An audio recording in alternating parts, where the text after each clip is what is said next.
So what do I think the GBPJPY is going to do this week? I want to see what the market is doing right now. So the very important thing for me to see is that the market is rejecting a very strong interest area right at this point. And what led the market to that point? It's very simple. Earlier this week, the market gave us a very, very strong gap right at this point, right?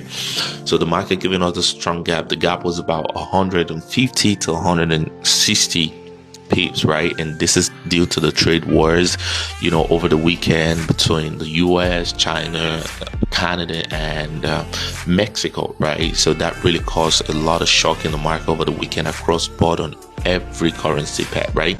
But the beautiful thing to see was that when the market actually gapped, almost a few hours later, the market actually closed it. And this is so important for us. So now the market is closing it right now and giving us a sort of like bullish momentum coming into the market, right? So what do we do from here? It's very simple. We got to take this information to the lower time frame. So what I want to see right here is that the interest area is rejecting. And of course, there's a lot of factor that goes into the interest area rejecting. Of course, I would be looking at a situation where this trade will be offering at least 1:5 and, sort of 1:4, 1:5. This kind of situation. And I'm going to be taking this trade pinpoint with point of entry with my private student.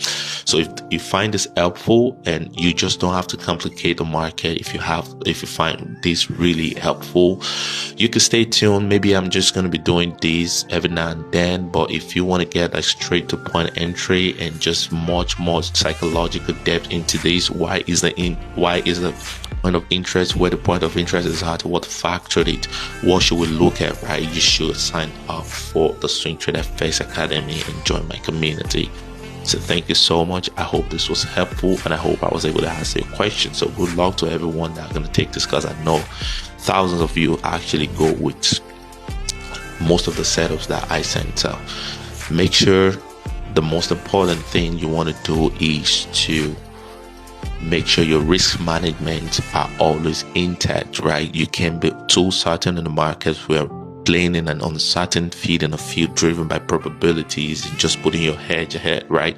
You don't want to be too certain. There's no trader in the world that knows where the market is going. We are all speculating based on probabilities and using our hedge to actually have a upper hand against the next trader. So you want to be smart enough to be offensive, with the hedge and to kind of project where the market is going. But at the same time, you want to be defensive with your account, because you want to live to play another day.